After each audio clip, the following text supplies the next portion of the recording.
sao hồi đó mình đẹp thế mà không biết, mấy hôm trước mình vô tình lướt lại một album ảnh cũ từ gần 10 năm trước, và thật kỳ lạ, người trong ảnh nhìn trẻ hơn, rạng rỡ hơn mình nhớ rất nhiều.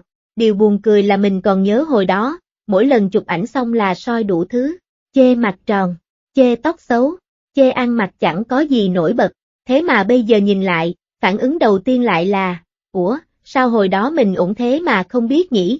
Có bao giờ bạn như vậy chưa? Nếu có thì bạn không phải người duy nhất thắc mắc điều này đâu. Đa số chúng ta nghĩ rằng lý do là vì mình trưởng thành hơn nên biết trân trọng quá khứ hơn. Nghe cũng hợp lý. Nhưng có một chi tiết thú vị hơn nhiều.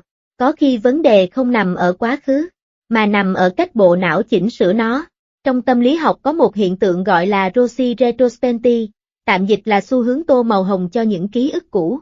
Não bộ không lưu giữ quá khứ như một chiếc camera đâu. Nó giống một người biên tập phim hơn.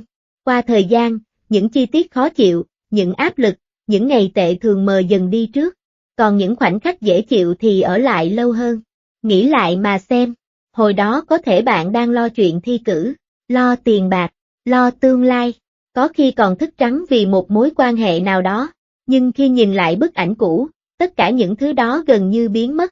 Thứ còn lại là khuôn mặt trẻ hơn vài tuổi, là những người bạn ngày ấy, là cảm giác một giai đoạn cuộc đời đã đi qua. Và đây mới là phần mình thấy thú vị nhất.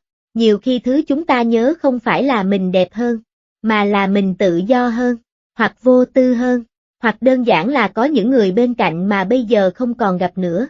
Bức ảnh trở thành cái móc treo cho cảm xúc, và não bộ lặng lẽ gắn những cảm xúc đẹp nhất của giai đoạn đó lên chính bức ảnh ấy. Thế là mình nhìn một tấm hình bình thường rồi nghĩ, giá như được quay lại lúc đó, trong khi nếu thật sự quay lại đúng ngày hôm đó, rất có thể mình vẫn sẽ đứng trước gương và tiếp tục chê bản thân như thường. Nghe hơi tréo ngoe nhỉ.